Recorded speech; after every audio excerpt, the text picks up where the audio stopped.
Hello friends and welcome to history simplified for you.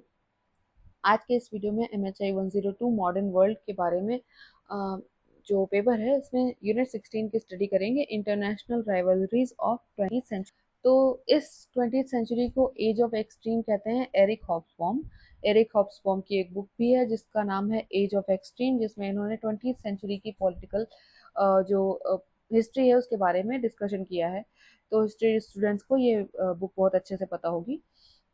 ठीक है, इसको उन्होंने एज ऑफ एक्सट्रीम क्यों कहा? क्योंकि ये नाम उन्होंने ये सोच के दिया कि इस सेंचुरी में बिल्कुल एक्सट्रीम इवेंट्स हुए हैं, जैसे कि लाइक शुरुआत से ही वर्ल्ड वॉर 1 2, फिर उसके बाद कोल्ड वॉर, फिर USSR का कोलैप्स, जर्मनी का जिस तरह से डिवाइड कर दिया गया था, other things that happened during that time. इस सेंचुरी को इसीलिए एज ऑफ एक्सट्रीम्स या फिर शॉर्ट सेंचुरी भी कहते हैं।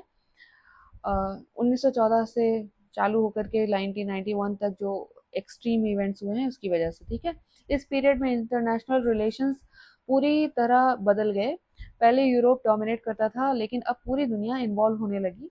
नए डीकोलोनाइज्ड कंट्रीज बने, इकोनॉमिक अलायंसेस बनी और आइडियोलॉजिकल डिवाइड्स आए, जैसे कि विचारों का क्लैश बोल सकते हैं, जैसे आइडियोलॉजिकल क्लैशेस। ठीक है, इस सब से सभी चीज़ों को अफेक्ट हुआ, सभी चीज़ें थोड़ी बहुत ट्रांसफॉर्म हुई। इस चैप्टर में हम इन्हीं चीज़ों के बारे में जानकारी हासिल करेंगे, और ये चैप्टर बहुत ही इंटरेस्टिंग भी है, एग्जाम पॉइंट ऑफ व्यू से इम्पोर्टेंट है और समझने के लिए भी बहुत इंटरेस्टिंग है। 12वीं क्लास में भी आपने इसको पढ़ा होगा, ग्रेजुएशन में भी पढ़ा होगा, सो एमए में पढ़ना और समझना बहुत ईजी है। एक क्वेश्चन तो आप इससे एक्सपेक्ट कर सकते हैं एग्जाम में। यहाँ पे हम cold war, nuclear arms race और डिसआर्मामेंट के एफर्ट्स के बारे में पढ़ेंगे, डीकोलोनाइजेशन, नॉन अलाइनमेंट मूवमेंट के बारे में पढ़ेंगे, और सेंचुरी के एंड में इंटरनेशनल थियरीज में क्या शिफ्ट हुए उसके बारे में जानेंगे। तो first is the cold war and ideological conflict. Cold war को समझो तो ये कोई ट्रेडिशनल वॉर नहीं थी जिसमें डायरेक्ट फाइटिंग होती थी। ये तो एक लंबा चौड़ा आइडियोलॉजिकल और स्ट्रैटेजिक राइवलरी थी यूएसए और यूएसएसआर के बीच में, जो वर्ल्ड वॉर 2 के बाद शुरू हुई थी। लगभग 45 साल तक दुनिया के ऑलमोस्ट हर कंट्री की फॉरेन पॉलिसी इसी राइवलरी के वजह से जो है शेप हो रही थी। यूएस कैपिटलिज्म, लिबरल डेमोक्रेसी और फ्री मार्केट को प्रमोट करता था, वहीं दूसरी तरफ यूएसएसआर कम्युनिज्म, सेंट्रलाइज्ड प्लानिंग और वन पार्टी रूल को प्रमोट करता था। ये राइवलरी हर चीज को इन्फ्लुएंस करती थी, मिलिट्री स्ट्रेटेजी से लेकर फॉरेन एड, एजुकेशन पॉलिसी और स्पेस एक्सप्लोरेशन तक। ठीक है, cause of the power versus ideology. तो ये वर्ल्ड वॉर 2 के बाद यूएसए और यूएसएसआर दोनों सुपर पावर्स के रूप में उभरे। दोनों के इंटरेस्ट आपस में क्लैश करने लगे। क्यों? क्योंकि सोवियत एक्सपेंशन जो था, यूएसएसआर अपने आप को सेफ फील कराने के लिए ईस्टर्न यूरोप में अपना बफर स्टेट्स बनाने लग गया, यानी कि ऐसे कंट्रीज को अपने अंदर समाहित करने लग गया ताकि उनको बफर की तरह यूज कर सके और उनको मतलब कंट्रोल कर सके। अभी मॉडर्न टाइम में बहुत सारी कंट्रीज यूएसएसआर से आज़ाद हो चुकी हैं, और अभी रशिया और यूक्रेन वॉर चल ही रहा है करंट टाइम में। तो ये सभी इस चीज़ का एग्जाम्पल है। यूएसए जो था वो बहुत ही सस्पिशन था, उसको बहुत ज़्यादा शक था यूएसएसआर पर। उसको लगता था कि यूएसएसआर का मोटिव दुनिया में कम्युनिज्म फैलाना है, जबकि यूएस जो है, यूनाइटेड स्टेट्स, वो फ्री इलेक्शन की डिमांड करता था, फ्री इकोनॉमी रखने की जो है मतलब के पक्ष में था। ठीक है, अब यहाँ पे कम्युनिज्म और कैपिटलिज्म आइडियोलॉजीज का भी बहुत इंपॉर्टेंट रोल है, और उसके अलावा पावर रेस जो है उसका भी है। तो कोल्ड वॉर फॉर्मली इन इवेंट्स के साथ शुरू हुआ, जैसे कि चर्चिल का आयरन कर्टन स्पीच 1946 में। विंस्टन चर्चिल ने कहा कि यूरोप में एक आयरन कर्टन गिर गया है, जिसका मतलब ईस्टर्न यूरोप यूएसएसआर के कंट्रोल में चला गया है। ट्रूमन डॉक्ट्रिन 1947 में यूएस ने एक पॉलिसी बनाई, जो भी कंट्री यूएस कम्युनिज्म से रेजिस्ट करेगी उसको यूएसए सपोर्ट देगा। तो ये ट्रूमन डॉक्ट्रिन का जो है बेसिकली मतलब मीनिंग था कि वो कम्युनिज्म के अगेंस्ट जाने वाले कंट्रीज को अपना सपोर्ट, अपना प्रोटेक्शन और सपोर्ट प्रोवाइड करने वाले थे। मार्शल लॉ ऑफ 1947, यूएसए ने वेस्टर्न यूरोप को फाइनेंशियली हेल्प किया ताकि वो रिबिल्ड कर सके आफ्टर द वॉर डिस्ट्रक्शन। ठीक है, और कम्युनिज्म को अपने मतलब एक तरह से कम्युनिज्म को रिपेल भी कर सके। कोल्ड वॉर टाइमलाइन के बारे में देख लेते हैं। तो कोल्ड वॉर से पहले मेजर इवेंट्स क्या थे? तो 1949 में नेटो बना, NATO। जिसने जिसे यूएसएसआर ने अटॉमिक बॉम्ब यूएसएसआर ने अटॉमिक बॉम्ब टेस्ट किया था। उसी टाइम पे कम्युनिस्ट चाइना भी 1949 में इंडिपेंडेंट हुआ था, ठीक है। और 1950 से 53 तक कोरियन वॉर हुई। फिर उसके बाद 1955 में वार्सा पैक्ट बनाया यूएसएसआर ने, अपना जो है नाटो के अगेंस्ट अपना भी यूनिफिकेशन चालू किया, आसपास के कंट्रीज को अपने प्रोटेक्शन में लेना और उनके साथ अलायंस क्रिएट करना, जिसको उसने वार्सा पैक्ट बोला। 1955 में हुआ था ये। 1962 में क्यूबा मिसाइल क्राइसिस हुआ। ये वक्त था जब न्यूक्लियर वॉर सबसे ज्यादा करीब आ गई थी।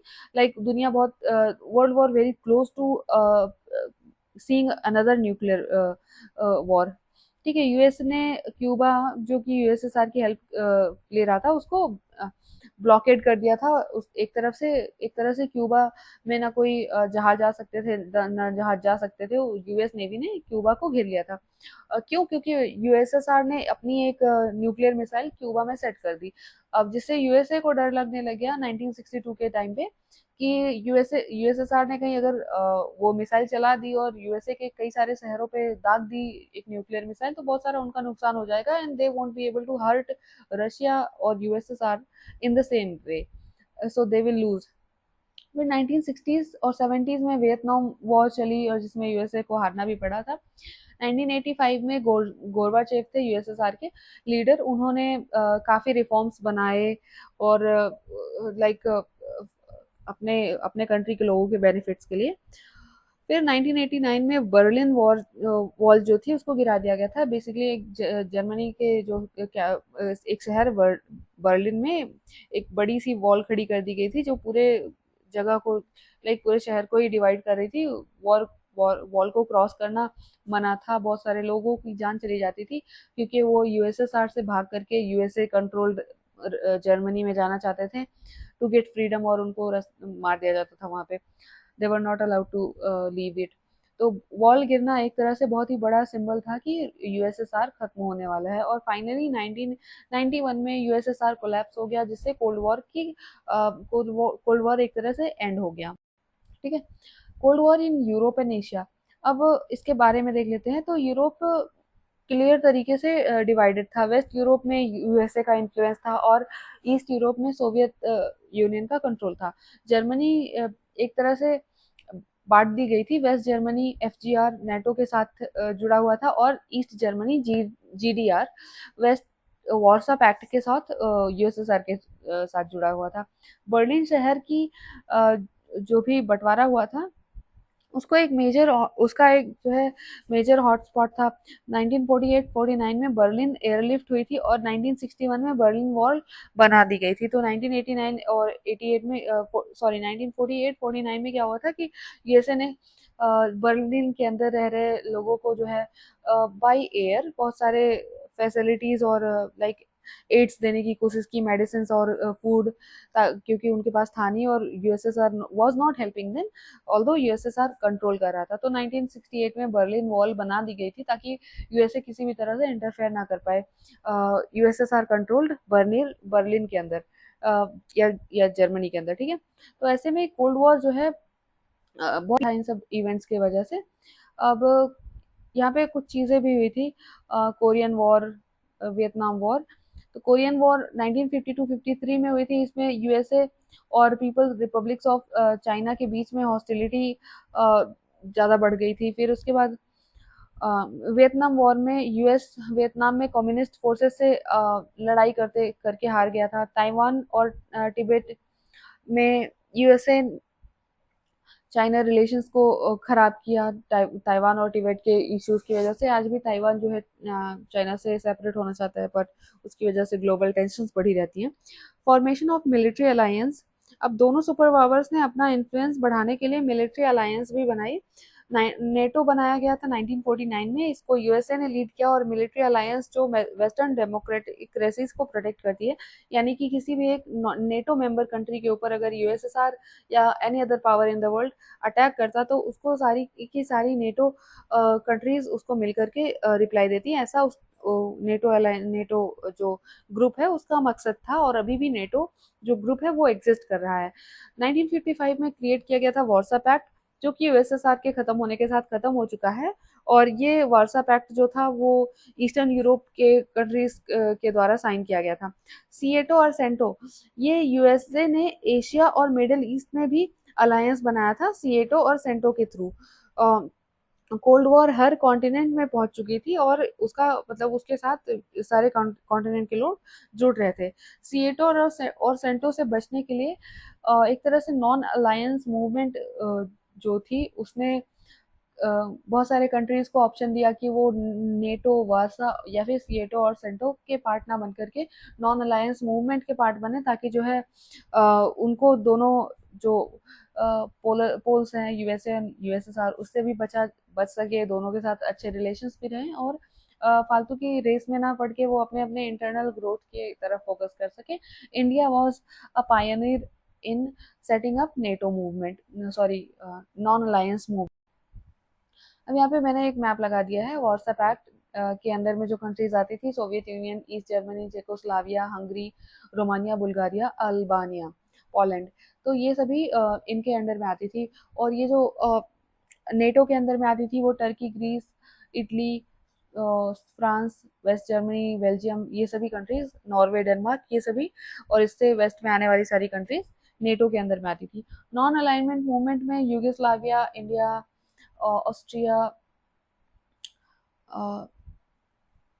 ये सभी कंट्रीज आती थी। ठीक है, न्यूक्लियर आर्म्स रेस में देख लेते तो building weapons of mass destruction, उस टाइम पे 1945 के बाद यूएसए और यूएसएसआर दोनों ने मैसिव न्यूक्लियर आर्सनल्स बनाना चालू कर दिया। उनके पास इतने सारे न्यूक्लियर आर्सनल्स हैं, आज भी उनके पास हजारों की तादाद में न्यूक्लियर वेपन्स हैं। ठीक है, अब न्यूक्लियर वेपन ही एनफ नहीं था, हाइड्रोजन बॉम्ब्स बनाने चालू कर दिए जो कि एटम बॉम्ब से भी ज़्यादा पावरफुल और डिस्ट्रक्टिव हैं। आईसीबीएम, आईसीबीएम होता है इंटरकॉन्टिनेंटल बैलिस्टिक मिसाइल। ये मिसाइल जो एक कॉन्टिनेंट से दूसरे कॉन्टिनेंट तक न्यूक्लियर वॉरहेड्स को ले जा सकती थी। आई MIRV यानी कि multiple independently targetable re entry vehicles, ये MIRV का जो है यूज करने लगे और ये यूएसए और यूएसएसआर दोनों के पास था। यानी कि एक मिसाइल को मल्टीपल टारगेट्स को साइमल्टेनियसली हिट करने के लिए ये लोग इनेबल कर सकते थे और फायर कर सकते थे जब भी वॉर छिड़ जाए। तो न्यूक्लियर वेपन्स रखना ही सुपर पावर होने की पहचान बन गया था। 1990s तक UK, USA, China, Israel, India, Pakistan सभी कंट्रीज के पास अपने अपने न्यूक्लियर वेपन्स आ गए थे। ठीक है, तो एक तरह से न्यूक्लियर आर्म्स रेस जो थी बहुत ही डिस्ट्रक्टिव थी और बहुत ही ज़्यादा लाइक होनी चाहिए। न्यूक्लियर डॉक्ट्रिन और डिटरेंस पॉलिसी, तो सिर्फ वेपन्स ही नहीं, इनका यूज करने की पॉलिसी या डॉक्ट्रिन्स भी बनाई गई थी, जैसे कि मैसिव रिटेलिएशन 1950s में यूएसए की पॉलिसी थी कि कोई भी अटैक, चाहे वो कॉन्टिनेंटल हो या न्यूक्लियर, सॉरी कन्वेंशनल हो या न्यूक्लियर, उसका जवाब पूरी फोर्स के साथ न्यूक्लियर अटैक से दिया जाएगा। अब ये मैसिव रिटेलिएशन की पॉलिसी जो थी यूएसए ने बनाई थी, इससे इनका मकसद ये था कि कोई भी अगर उन पर अटैक करने की सोच रहा हो तो उसको डरा दे। ठीक है, इसलिए उन्होंने सीधा न्यूक्लियर अटैक का धमकी दिया। म्यूचुअल अस्योर्ड डिस्ट्रक्शन, मैट जिसको बोला जाता है, तो उस समय पे ये थियरी आ गई कि अगर न्यूक्लियर वॉर होता है तो दोनों साइड से पूरी तरह से डिस्ट्रक्शन होगा। इसी डर से दोनों ने डायरेक्ट वॉर नहीं किया, लाइक यूएसए ने यूएसएसआर को अटैक नहीं किया एंड वाइस वर्सा, क्योंकि अगर एक पार्टी दूसरे को अटैक करती तो दूसरा भी सेम अटैक उस पर करता और म्यूचुअल जो है डिस्ट्रक्शन वो अश्योर्ड था। तो इसीलिए युद्ध नहीं करना चाहिए। Star Wars, SDI strategic defence initiative, तो रीगन जो है यूएसए के प्रेसिडेंट, 1980s में इन्होंने space based missile defence system बनाया और बनाने की कोशिश शुरू की थी जिसमें एनिमी मिसाइल्स को स्पेस में ही डिस्ट्रॉय किया जा सके। यूएसएसआर जो इकोनॉमिकली स्ट्रगल कर रहा था इस टेक्नोलॉजी रेस में कम्पीट नहीं कर पाया और एक तरह से स्टार वॉर्स जो है वो स्पेस तक नहीं पहुंची। पर यहाँ पे मैंने एक टेबल लगा दी है जहाँ पे हम देख रहे हैं कि जो न्यूक्लियर आर्म्स रेस थी उसको कंट्रोल भी करने के लिए क्या क्या इम्पोर्टेंट कदम उठाए गए थे, ट्रीटीज की गई थी कुछ। अ, अ, यहाँ पे टेस्ट बैन ट्रीटी या लिमिटेड टेस्ट बैन ट्रीटी आ गई थी 1963 में। इसमें न्यूक्लियर टेस्ट को एटमॉस्फेयर और आउटर स्पेस या अंडर वाटर में करने से बैन कर दिया गया था, ताकि जो है एक तरह से न्यूक्लियर पोल्यूशन ना फैले स्पेस में या पानी के अंदर या फिर एटमॉस्फेयर के अंदर। ठीक है। NPT nuclear non proliferation treaty, NPT 1968, मैं फुल फॉर्म्स भी बोल रही हूँ, you can write that down. इसका मकसद था कि न्यूक्लियर वेपन्स फिलहाल ना बनाए जाएं, न्यूक्लियर पावर्स को डिसआर्मामेंट की तरफ बढ़ाने का मकसद था, और नॉन न्यूक्लियर कंट्रीज को वेपन नहीं बनाना चाहिए, ऐसा इस ट्रीटी का मकसद था। फिर salt first and to 1970s के दशक में की गई। यूएस और यूएसएसआर ने स्ट्रेटेजिक आर्म्स को लिमिट करने के लिए आपस में ये लाइक ट्रीटी करने की कोशिश करी, और आईएनएफ ट्रीटी में यूरोप से इंटरमीडिएट रेंज न्यूक्लियर मिसाइल्स को हटा दिया गया, और स्टार्ट 1 और 2 1991 और 93 में रिडक्शन ऑफ वॉरहेड नंबर्स के लिए भी ये ट्रीटी की गई, और इसके तरफ डी आर्मामेंट की तरफ की गई। Decolonisation, end of empires. तो डी कॉलोनाइजेशन के बारे में हमने पढ़ रखा है, पर भी यहाँ शॉर्ट में देख लेते हैं। तो वर्ल्ड वॉर सेकेंड के बाद यूरोपियन कॉलोनियल एम्पायर जो थे ब्रिटेन और फ्रांस, वो इकोनॉमिकली वीक हो गए और कॉलोनीज में नेशनलिज्म की भावना बढ़ गई। तो यूएसए और यूएसएसआर दोनों ही कॉलोनियलिज्म के खिलाफ थे, अपने अलग अलग रीजंस थे इनके। 1945 में 90 से लेकर 1990s के बीच में 100 से ज़्यादा नए नेशंस आज़ाद हुए। कुछ इम्पोर्टेंट थे, जैसे कि 1947 में इंडिया, घाना 57 में, अल्जीरिया 62 में, और अफ्रीका के बहुत सारे कंट्रीज। ठीक है। तो इसने इंटरनेशनल पॉलिटिक्स का नेचर काफी बदल गया था, और नए इंडिपेंडेंट नेशंस आ गए थे, तो काफी सारे डायनामिक्स हो गए थे। नाम नॉन अलाइनमेंट मूवमेंट। अब इसके ओरिजिन्स और गोल्स क्या थे? तो जब नए कंट्रीज आजाद हुए तो उन्होंने उनके ऊपर लाइक एक प्रेशर था, कोल्ड वॉर की वजह से वो बहुत इफेक्ट हो रहे थे, उनके ऊपर एक प्रेशर था कि यूएसए को ज्वाइन करें या फिर यूएसएसआर को ज्वाइन करें। तो इसी सोच के साथ, क्योंकि कुछ कई सारी कंट्रीज थी जो इन जो कोल्ड वॉर था उसका हिस्सा नहीं बनना चाहती थी। They wanted to focus inwards, ताकि वहाँ इंटरनल ग्रोथ कर सके, इकोनॉमिक को स्टेबलाइज कर सके, कॉन्स्टिट्यूशन बना सके, पॉलिटिकल सिस्टम को स्टैब्लिश कर सके। So country like India, Yugoslavia, Egypt, इन सभी कंट्रीज के पास अपने इंडिपेंडेंस को सीरियसली लेने का मोटिवेशन था। इस वजह से उन्होंने इकट्ठे आकर के नॉन अलाइनमेंट मूवमेंट क्रिएट किया, अपने नेशनल सोवरेनिटी को बचाने के लिए, ताकि अपने डिसीजंस खुद से ले सके। पीस और डिसआर्मामेंट को प्रमोट करना उनका मकसद था, और डेवलपिंग कंट्रीज के लिए इकोनॉमिक जस्टिस की बात करना चाहते थे वो, ना कि आर्म्स रेस का हिस्सा बन जाए और एक्सप्लॉइट हो जाए या फिर टूट के रह जाए। राइट। तो नॉन अलाइनमेंट मूवमेंट के कुछ लीडर्स थे: जवाहरलाल नेहरू इंडिया से, जोसेफ ब्रॉस टीटो यूगोस्लाविया से थे, गमाल अब्दुल नासिर इजिप्ट से थे, और इसके अलावा दो और लीडर्स थे, मैं उनका नाम आपको बता देती हूँ। इजिप्ट यूगोस्लाविया हो गया, इंडिया से भी थे ना, तो इंडोनेशिया से सुकर्णो थे, ये बहुत इंपॉर्टेंट लीडर हैं, और घाना के राष्ट्रपति थे क्वाबे नक्रूमा, ये भी बहुत इंपॉर्टेंट लीडर थे। तो इन्होंने 1961 में बेलग्रेड में मिलकर के नॉन अलाइनमेंट मूवमेंट पे साइन किया। अब रोल एंड इम्पैक्ट ऑफ नाम। तो नाम ने थर्ड वर्ल्ड या डेवलपिंग कंट्रीज को यूनाइटेड नेशंस जैसे प्लेटफॉर्म पर एक आवाज दी। इसने कॉलोनियल पावर्स पर प्रेशर डाला कि वो डिकोलोनाइजेशन का प्रोसेस है वो उसको फास्ट करे, ग्लोबल डिसआर्मामेंट और जोन्स ऑफ पीस जैसे कॉन्सेप्ट को सपोर्ट किया गया। नॉन अलाइनमेंट मूवमेंट ने international economic order neo an new international economic order की डिमांड भी उठाई, जिससे ये चीज़ें जिसमें उन्होंने इन मुद्दों पे फोकस किया। फॉलोइंग डेवलप्ड कंट्रीज से बेटर जो है ट्रेड कर सके, उसके लिए बेटर ट्रेड अग्रीमेंट्स हो, टेक्नोलॉजी ट्रांसफर हो, debt relief for poor countries हो, इन मल्टीनेशनल कंपनीज जो है एमएनसीज का रेगुलेशन किया जा सके, ताकि वो टेक ओवर ना कर ले किसी वीक कंट्री के ऊपर। क्रिटिसिज्म एंड डिक्लाइन ऑफ नाम। तो नाम को ना इतना ज़्यादा अप्रिशिएट नहीं किया गया, आगे चल के नाम को ऐसा बोला गया कि ये एक अवॉइडेंस टेक्टिक थी। ठीक है। इंटरनल डाइवर्सिटी थी इसमें, डिक्टेटरशिप्स भी थे, डेमोक्रेसीज भी थी, कैपिटलिस्ट इकोनॉमीज भी थी, सोशलिस्ट भी थी, तो सबका एक साथ चल पाना थोड़ा मुश्किल था, ठीक है। सीक्रेट अलाइनमेंट्स थे, कोई मेंबर पब्लिकली न्यूट्रल था लेकिन सीक्रेटली एक सुपर पावर के साथ अलाइंड था। फॉर एग्जांपल अभी इंडिया का ही ले ले तो 1991 से पहले इंडिया कॉलन सॉरी कैपिटलिज्म को इतना अपने आप तरफ मतलब कैपिटलिज्म को इतना फोकस नहीं करता था, और नॉन अलाइनमेंट मूवमेंट का भी हिस्सा था इंडिया, एक तरह से पायनियर था। फिर भी 1970s के दशक में इंडिया रशिया के बहुत क्लोज आ गया और इंडिया रशिया की बहुत दोस्ती हो गई, रशिया से बहुत सारे हेल्प लिया इंडिया ने। तो एक तरह से इंडिया नॉन अलाइन तो नहीं था ना, रशिया की हेल्प ले रहा था, तो इसको इसलिए इंडिया को भी क्रिटिसाइज किया जाता है। ऑल्दो इंडिया की बहुत ज़रूरत थी जब रशिया से हेल्प लिया, और वो रशिया की पॉलिसीज को एकदम से ब्लाइंडली नहीं फॉलो कर रहा था, क्योंकि हमारे पास तो डेमोक्रेसी भी थी, right. So that's it.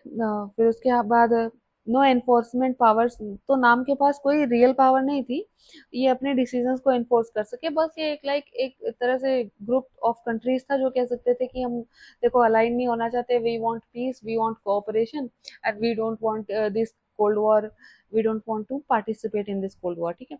Ignore demands, तो नियो जैसी इकोनॉमिक डिमांड्स को मोस्टली वेस्टर्न कंट्रीज ने इग्नोर कर दिया। जो ये लोग चाहते थे कि एक न्यू इंटरनेशनल इकोनॉमिक ऑर्डर हो, जहाँ पे न्यूली इंडिपेंडेंट कंट्रीज को थोड़ा रिलैक्सेशन मिले, थोड़ा मतलब फाइनेंशियली इकोनॉमिक फ्रीडम मिले, उनको ज़्यादा इकोनॉमिक जोन्स मिले कुछ, उसको इग्नोर किया जाता था। तो कोल्ड वॉर खत्म होने के बाद नाम की पॉलिटिकल रेलेवेंस कम हो गई, लेकिन ये आज भी एग्जिस्ट करता है, तो मतलब के लिए भी एग्जिस्ट करता है to carry the just the name, हाँ ठीक है। End of the cold war, तो गोर्बाचेव जो थे वहाँ के यूएसएसआर के लीडर, कोल्ड वॉर खत्म होने के सबसे बड़ा क्रेडिट यूएसएसआर के जो लीडर थे मिखाइल गोर्बाचेव, उनको दिया जाता है। 1985 में आए, उन्होंने दो जो है मेजर रिफॉर्म्स किए। अब प्रेस्ट्रोइका, इसको इकोनॉमिक रिफॉर्म्स था, यहाँ की इकोनॉमी को रिस्ट्रक्चर करने की कोशिश की उन्होंने पेरेस्ट्रोइका के जरिए, ये इकोनॉमिक रिफॉर्म था। और ग्लास नोट्स रिफॉर्म था, ये पॉलिटिकल ओपननेस की उनकी पॉलिसी थी, उनकी मोटिव था पॉलिटिकल ओपननेस लाने का, सेंसरशिप करना कम करना चाहते थे और ट्रांसपेरेंसी को बढ़ाना चाहते थे, तो जिससे वहाँ पे थोड़ी सी इंस्टेबिलिटी आ गई, क्योंकि Russia was not used to this kind of things. Gorbachev ने ये इंपॉर्टेंट स्टेप्स लिए, जैसे कि अफगानिस्तान से वॉर से उन्होंने विड्रॉ कर लिया, मिलिट्री स्पेंडिंग कम कर दी, ईस्टर्न यूरोपियन डिक्टेटरशिप को सपोर्ट देना बंद कर दिया, और लाइक रशियन जो रशिया मेनलैंड रशिया था, ओरिजिनल रशिया, उस पर फोकस करने की उन्होंने ज़्यादा कोशिश करी।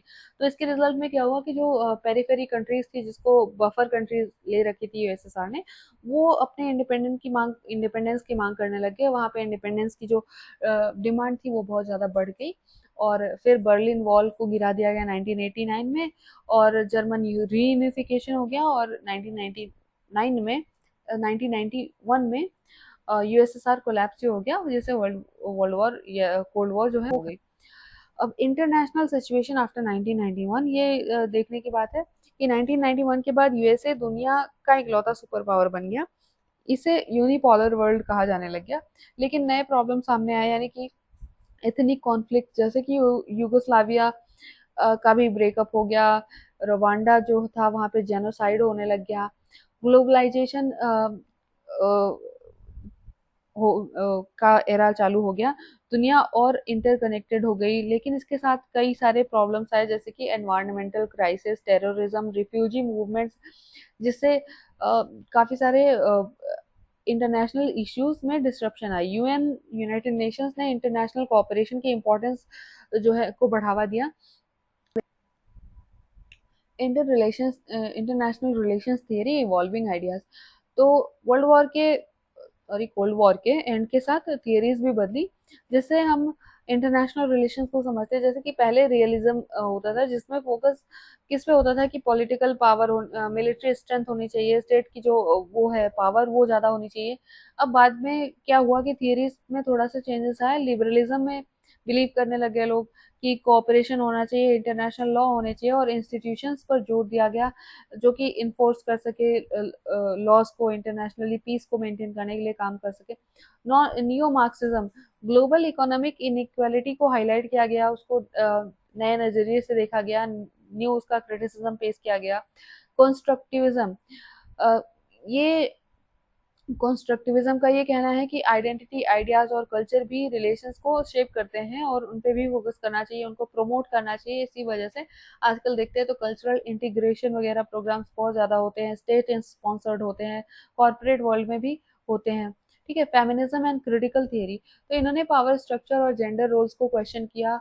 Basically women were not allowed to do many things before that, even when they were capable of it. So feminism argued that women should be involved and in all the areas uh, जहाँ पे भी possible हो, ताकि because their voice also matters, they are 50% of the population. So feminism and critical theory focuses on restructuring the existing uh, scene like power scenario कि जो minority groups हैं, जो oppressed groups हैं, उन पे भी फोकस किया जाए और they should not be ignored while focusing on the larger picture. ठीक है, तो मॉडर्न इंटरनेशनल रिलेशंस जो है, इसमें अब नॉन स्टेट एक्टर्स जैसे कि एनजीओज, एमएनसीज और टेररिस्ट ग्रुप्स भी बहुत इंपॉर्टेंट बन गए हैं। इनका भी बहुत सारा पार्ट है, इनके एक्शन से बहुत सारी चीजें इफेक्ट होती हैं और अदर थिंग्स लाइक दैट। तो समरी में देख लेते हैं तो इंटरनेशनल राइवलरीज ने मॉडर्न हिस्ट्री को शेप किया, एम्पायर से कोल्ड वॉर तक और फिर ग्लोबलाइजेशन तक काफ़ी सारी चीज़ें जो है चेंज हुई, इवॉल्व हुई इंटरनेशनल राइवलरीज की वजह से। अब सिर्फ मिलिट्री पावर काफ़ी नहीं है, इकोनॉमिक और डिप्लोमेटिक स्ट्रेंथ भी बहुत मैटर करती है। न्यूक्लियर वेपन्स ने वर्ल्ड वॉर तो रोकी, लेकिन नए थ्रेट्स भी पैदा हुए जैसे कि टेररिज्म और अदर काइंड ऑफ क्राइम्स। ठीक है, डीकोलोनाइजेशन और नॉन अलाइनमेंट मूवमेंट ने ग्लोबल पावर डायनेमिक्स को हमेशा के लिए बदल दिया और काफ़ी कुछ जो है चेंज हुआ।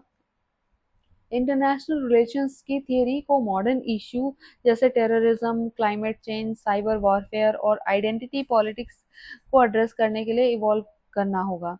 और तो ये सभी जो चीज़ें हैं, that was all about international rivalries और उसके क्या रिजल्ट हैं, उसके क्या एस्पेक्ट्स हैं। अगर इससे एक क्वेश्चन आता है तो उस पर आप लिख सकते हैं, अदरवाइज एक छोटा सा शॉर्ट नोट भी आ सकता है नॉन अलाइनमेंट मूवमेंट के बारे में, या फिर यूएसए और यूएसएसआर के जो आर्म्स रेस थी उसके बारे में। सो आप इस वीडियो से मिली हुई इंफॉर्मेशन का यूज़ करके लिख सकते हैं।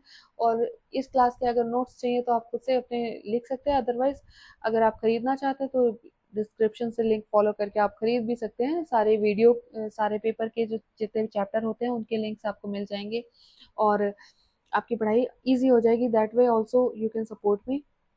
So thanks for watching and stay connected. See you in the next video.